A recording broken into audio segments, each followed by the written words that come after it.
Halo semuanya, perkenalkan nama saya Sifania Arsy Aulia dengan NIM 612012305004 RA12 Manajemen Semester 3. Video ini dibuat untuk memenuhi salah satu tugas mata kuliah Komunikasi Bisnis yang diampu oleh Bapak Muhammad Teguh Setiadi SEME. Baik, di sini saya akan menjelaskan dari materi pertama sampai materi keempat.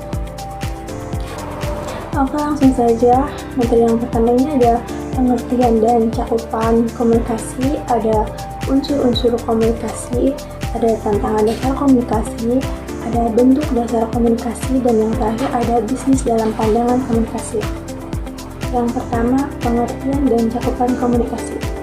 Komunikasi bisnis dapat diartikan sebagai proses penyampaian informasi atau pesan bisnis yang dilakukan dalam konteks operasional strategis organisasi. Nah, yang kedua ada unsur-unsur komunikasi. Proses komunikasi bisnis melibatkan beberapa unsur utama, yakni ada pengirim. Jadi pengirim itu individu yang memiliki ide atau gagasan yang ingin disampaikan. Yang kedua, mengubah ide menjadi pesan, yaitu proses transformasi ide menjadi format yang dapat dipahami oleh penerima. Yang ketiga ada tantangan komunikasi dalam bisnis. Beberapa tantangan yang umum dialami dalam komunikasi bisnis yaitu ada yang pertama, perbedaan budaya. Perbedaan budaya dapat menyebabkan kesalahpahaman dalam komunikasi. Yang kedua ada gangguan teknologi yang kompleks. Jadi gangguan teknologi juga dapat menjadi hambatan jika tidak digunakan dengan benar. Yang terakhir, yang keempat, bentuk dasar komunikasi. Ada dua bentuk dasar komunikasi yang digunakan dalam bisnis, yaitu yang pertama ada komunikasi verbal, melibatkan penyampaian informasi bahasa lisan atau tulisan. Yang kedua ada komunikasi nonverbal, menggunakan simbol-simbol, sinyal-sinyal, perilaku atau tindakan untuk menyampaikan informasi. Dan yang terakhir, bisnis dalam pandangan komunikasi dalam konteks bisnis. Komunikasi tidak hanya tentang menyampaikan informasi, namun juga tentang membangun hubungan, memahami kebutuhan pelanggan, dan merealisasikan visi strategi perusahaan. Kesimpulannya, komunikasi bisnis adalah jantung dari setiap organisasi. Ini adalah proses pertukaran informasi, ide, dan pesan antara individu atau kelompok dalam konteks bisnis. Baik, materi selanjutnya yaitu materi yang kedua, ada tujuan, ada umpan balik dan bentuknya, ada kesalahpahaman, memperbaiki komunikasi dalam organisasi. Baik, yang pertama, komunikasi yang efektif di antara karyawan dengan konsumen komunitas bisnis adalah sekelompok konsumen yang terorganisir dengan baik dan menggunakan produk atau jasa dari penyedia B2B yang sama. Adapun tujuannya yaitu tujuan utama komunikasi bisnis adalah meningkatkan pemahaman dan kerjasama internal, terus membangun hubungan baik dengan pihak eksternal, mendukung pengambilan keputusan yang tepat. Yang ketiga ada memanfaatkan teknologi komunikasi untuk mempercepat proses komunikasi tanpa mengorbankan kejelasan dan akurasi pesan. Di era digital saat ini, teknologi komunikasi memainkan peran penting dalam mempercepat penyampaian informasi di dalam organisasi maupun antara organisasi dan pihak eksternal. Yang keempat ada komunikasi internal yang mendukung pencapaian tujuan organisasi dan kepuasan karyawan. Komunikasi internal yang efektif menjadi salah satu pilar penting dalam mencapai tujuan organisasi dan meningkatkan kepuasan karyawan. Jadi kesimpulannya adalah komunikasi bisnis menegaskan bahwa komunikasi yang efektif adalah inti dari kesuksesan operasional dan hubungan dalam sebuah organisasi. Baik, materi selanjutnya adalah materi yang ketiga, Yang pertama ada komunikasi dalam organisasi, yang kedua ada pola komunikasi bisnis, yang ketiga ada masalah komunikasi dalam organisasi. Baik, yang pertama adalah pengertian komunikasi dalam organisasi. Komunikasi dalam organisasi adalah proses pertukaran informasi dan ide antar anggota organisasi untuk mencapai tujuan bersama. Yang kedua ada pola komunikasi dalam bisnis. Ada komunikasi vertikal, terjadi antara level yang berbeda dalam hierarki seperti atasan ke bawahan, top down, atau bawahan ke atasan, bottom up. Yang kedua ada komunikasi horizontal, terjadi di antara individu atau tim yang berbeda di level yang sama dalam organisasi. Materi yang ketiga ada masalah komunikasi dalam organisasi. Kurangnya kejelasan informasi. Ketika informasi disampaikan dengan tidak jelas atau tidak lengkap, karyawan bisa salah mengerti tugas atau tujuan orang lain. Terus ada distorsi informasi. Dalam rantai komunikasi yang panjang, pesan seringkali mengalami distorsi atau perubahan makna. Jadi kesimpulannya yaitu komunikasi dalam organisasi sangat penting untuk mencapai tujuan bersama. Pola komunikasi bisnis harus efektif, melibatkan hubungan baik antar pihak serta mendengarkan dan berbicara dengan baik.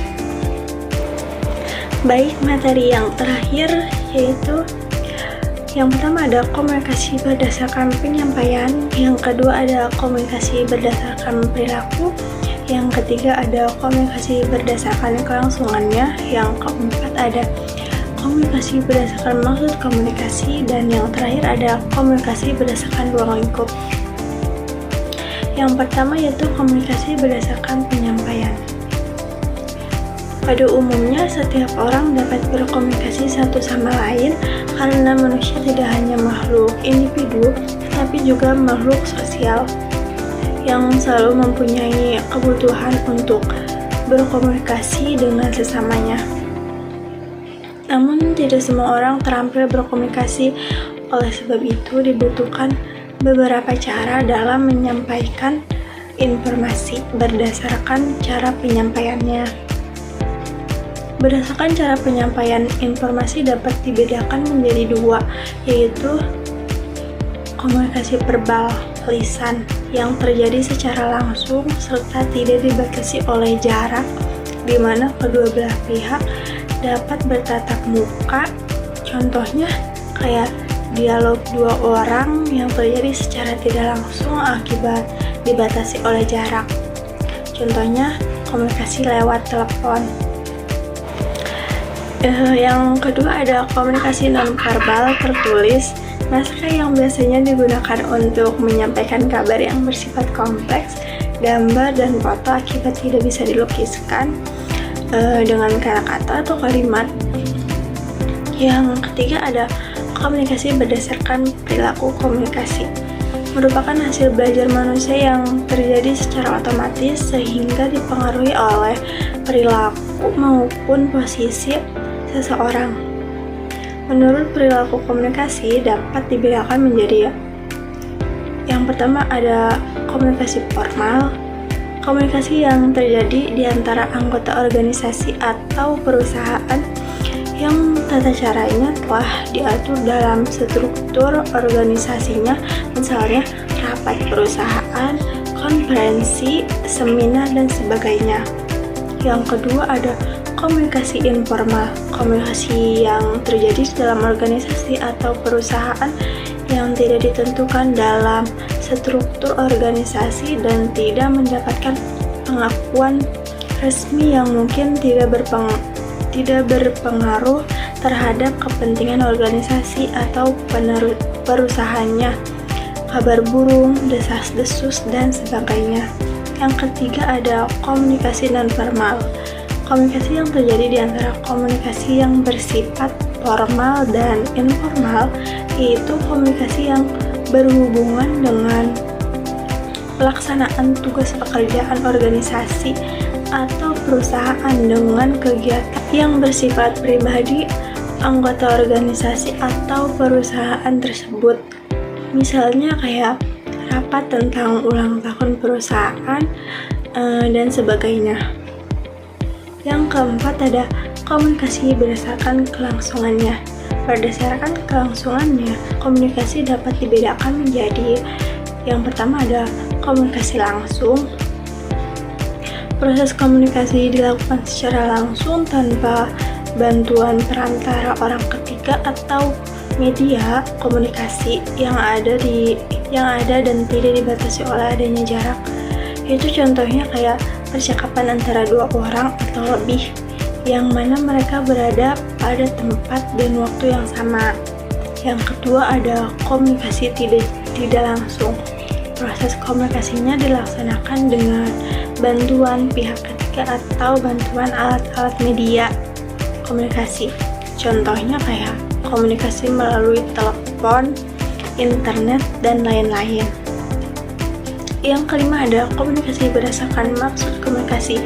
Bila diperhatikan maka dapat diketahui bahwa komunikasi dapat terlaksana bila terdapat inisiatif dari komunikator, maka maksud terlaksananya komunikasi lebih banyak ditentukan oleh komunikator tersebut. Menurut maksud dilakukan komunikasi dapat dibedakan sebagai berikut. Kayak berpidato, memberi ceramah, memberi prasaran, wawancara, memberi perintah atau tugas. Yang terakhir ada komunikasi berdasarkan ruang lingkup. Ruang lingkup terjadinya komunikasi merupakan batasan jenis komunikasi ini. Maka dalam komunikasi menurut ruang lingkup dapat dibedakan menjadi yang pertama ada komunikasi internal. Komunikasi internal yaitu komunikasi yang berlangsung dalam ruang lingkup atau lingkungan organisasi atau perusahaan yang terjadi di antara anggota organisasi atau perusahaan tersebut saja. Yang kedua ada komunikasi eksternal. Komunikasi yang berlangsung antara organisasi atau perusahaan dengan pihak masyarakat yang ada di luar organisasi atau perusahaan tersebut. Komunikasi dengan pihak luar dapat berbentuk eksposisi, pameran, promosi, publikasi, dan sebagainya.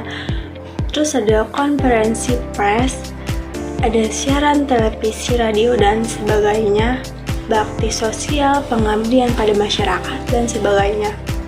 Komunikasi eksternal dimaksudkan mendapatkan pengertian, kepercayaan, bantuan, dan kerjasama masyarakat.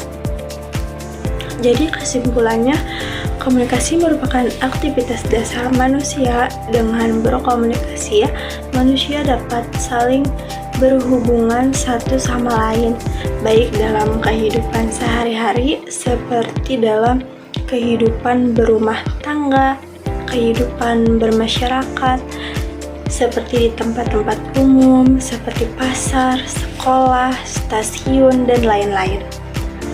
Mungkin cukup sekian dari saya, kurang dan lebihnya mohon maaf.